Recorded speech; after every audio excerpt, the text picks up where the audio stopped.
Hi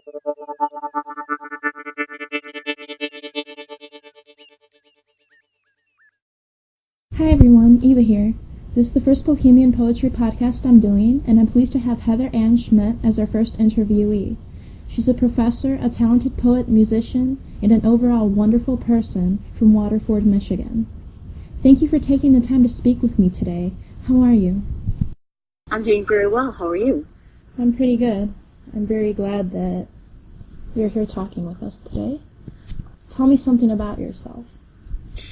I was born in Toledo, Ohio, which is where most of my family is from, and kind of neat because I have a lot of connections with you guys in Ohio, the Cleveland area and Toledo poets. I am currently a professor at ITT Tech. Oh, that's great. At Southern New Hampshire University in their online program where I teach poetry, literature, and writing, and at Mott Community College where I teach composition. And I got my MA and my MFA from National University in San Diego in their online program. What are some of your inspirations? Music is a huge one. I listen to music almost constantly. I can't sleep without my music. When I'm in the car and I do a lot of driving, I listen to a lot of different kinds of music. I like to write music. Another inspiration would be just being outside. We have a bird feeder and we get all sorts of birds by our house, so I tend to spend a lot of time watching them. And inspiration for poetry comes from reading. Reading produces writing, and whenever I tend to read a poet, like lately I've been reading D.A. Levy and E. Cummings' poetry just seems to come out that kind of is inspired by that. Yeah, one of my favorites as well, E. Cummings. And I couldn't agree more with the whole nature bit. I feel the same way when I'm writing my own poetry. Oh, yeah. And I also noticed that you're musically inclined. Tell me about the song you prepared for 100 Poets for Change, the event in Elyria. And it was a really great song, by the way. Thank you. There's a little story with that song. I haven't written a song in probably a year and a half. And I got up one morning and I thought, I'll go on GarageBand, I'll see what they have. I got the new version of it, and I found this tabla loop. And I just fell in love with it, like, I've got to write a song. So I went on there, and in about 2 hours I had the music and then I had the songs. And it just came really fast. And then when I went to perform it on Saturday, we ended up going to see some friends, one of whom is Mark Shepard, and he has a studio and he's a producer. And he heard the song and wants to help me do an album. Oh, that's great. So it's going to be the first song on the album Revolution that we're going to be working on in the next year or so. So I'm pretty excited about that. Yeah. Make sure to save a copy. It talks about all the change that we need to have in our society. One of the lines about men dying that are innocent was inspired by the Troy Davis incident last week, and then just some other things that I see going on, just how simple it is if we would actually try to appreciate one another, how much change we could, how much change we could have that would impact the world. I definitely agree, and that song is very beautiful. We will be playing this at the end of the podcast, so everybody can listen. Where can we find more of your music? I have an album on iTunes called Crushed Dandelions. It came up about 3 years ago. Congratulations. And then I see on MySpace as well, I can include a link in the video. Do you have any other musical projects you're working on? Any songs?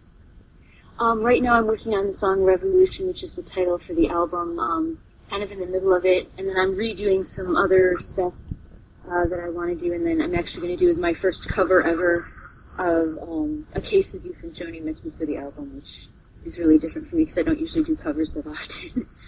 I'm looking forward to listening to that. Thank you. One of your poems titled Dear One has been accepted for publication by True Colors Press, the press that my friend Susie and I founded. It's a very lovely poem, and I'm honored to have it in our upcoming anthology. Have you been accepted elsewhere? Poetry-wise? Yeah. Yeah, Dear One will be in the Field Notes book that's coming out from Crisis Chronicles Press next year or the year after, I'm not sure. Lately, I haven't had a lot of time to submit because I've been finishing up my Masters of Arts in English, so I haven't submitted many places, but I have had some poems accepted in a vintage anthology from Fortunate Child Publications, which is coming out in a few months. Impressive. Can you read any of your poems for us? Sure, I'd be happy to. I'm going to stick along the theme of change with one poem from the Field Note I have about 3 I'm going to read from the Field Notes collection. All right. This first one is called Note 31. If the world is spinning, and I am walking and am away from the sun, am I upside down? If we are all different, and everyone sees different striations in the sidewalk, and the hand of God mixes those ideas together, is that perfect? Or my perception of what is perfect? How long do I need to rain dance around the Capitol, the television stations, the jails? It's like this. The last shall be first, and the first shall be last. It takes more. It takes more. It takes more than broken records and skipping wheels. It takes holding the hands of heroin prisoners and walking down with them to the hall to the end where the door is, and opening the door, and walking them through, and sitting with them at the bare table, that empty table, and looking in maps of their eyes, and being the cartographer that knows where to dig the well. Dig, dig, dig, dig this. The world is upside down, and we need someone to shake the change loose. Extremely inspirational. I love that piece. Thank you. Would you like to share any others? Yes, I'd like to share one, and I've just got to pull up here from, it's also available on Crisis Chronicles online library. It is called High Fidelity.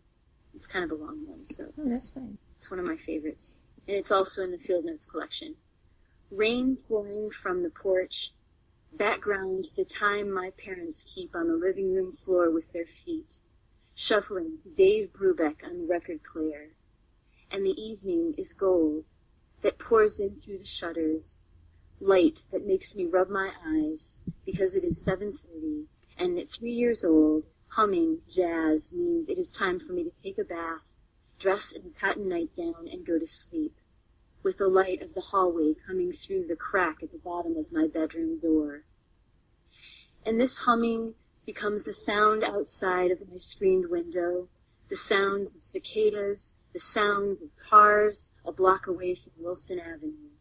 Number 2. The backdrop of Meryl Street's record shop in Kim, all closed cigarette-covered jackets and popping vinyl. The full summer had for us to learn how far to go with a boy and Bowie on in the background and still be considered good.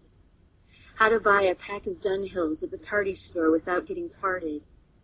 I had always worn the kilts my dad bought from London on his banking trips. I knew the Lord's Prayer by heart, reciting it every week with my family in the Abbey.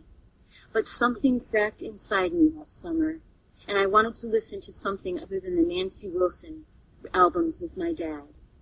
I wanted to tie-dye my life with the colors of Zeppelin, to smoke in my room with the window open, exhales drifting into Sperling's backyard.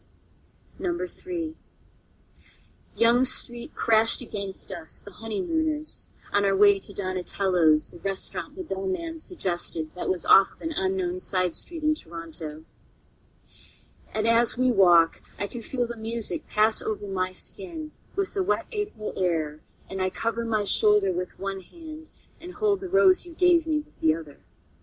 And when we walk inside of a room that holds 8 tables, the violinist covers me with the sound of what gypsies must have sung. And I want to stay. I want to learn all of the songs I have never heard before, because I am 24, and this is what it is like to live in another country, to be a part of another place. It is about learning new music. Number 4. We caught the 11 o'clock bus to Edinburgh after everyone retired for the night and crossed the bridge to the old side. Everyone camped out on the streets in their tents and drank the whiskey they had bought earlier in the day. We took the old stone steps to an underground pub and heard rock music ricochet against the old walls. But I couldn't make peace with it in my soul, because there should have been Mahler's Fifth Symphony walking around behind us as we walked away.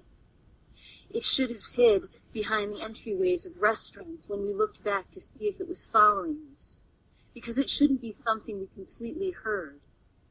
It should have wafted up through the trees with the rest of the night. It shouldn't have spied when I kissed you in the middle of the street. Great work. And then I have one more that I'm going to read from Field Notes. This is called Note Number 2. I walked in the garden this morning, and the carrots were lifting their purple heads from the earth, and I picked the tender young herbs.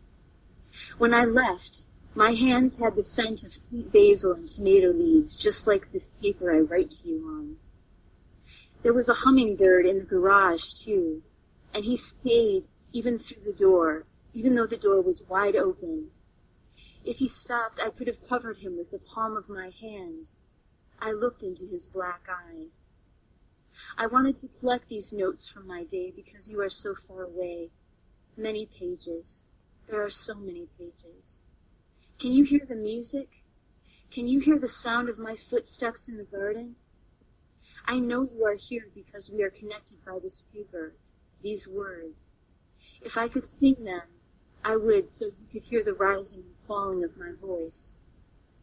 Some people need to open the train windows so they can hear countries pass by, from Budapest to Vienna, and once they arrive, they stand in the middle of St. Petersburg, the bottoms of their shoes wet from the midnight rain, and they mutter, I am finally here.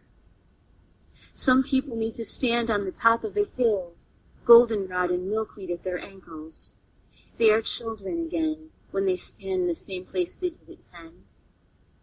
The wind has held their secrets in place. Everything is still. I need to move along the rim of the earth. I need to share my words with you, because if I don't, they will overflow until I cannot carry them to my next destination. I need to move along the border of my life and run my hand along the fence lines that scallop up and down, smooth and rough. It is all mixed up, and I need your hand to move along the edge of my words on this paper. Very beautiful. All of your work has very profound imagery. Thank you.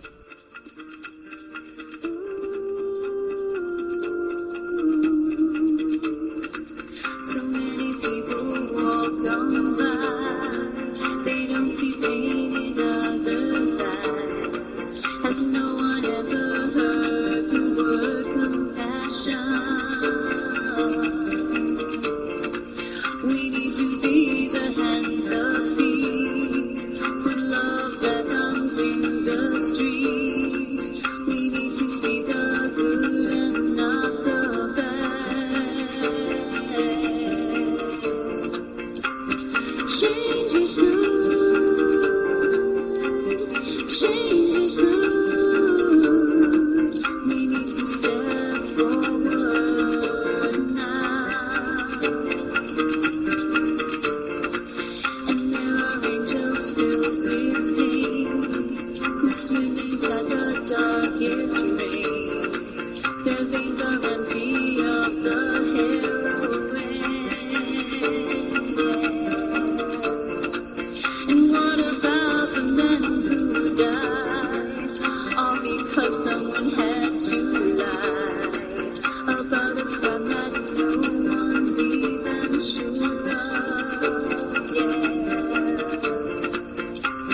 Change is good. Change is good. We need to be the voice of compassion. So I have to ask you now, are you willing to take a vow to be the hands, the voice to change the world? Can't you see that change is good? Change is good. Oh, we need to be the hands, the feet, put love back onto the street. We need to make a difference.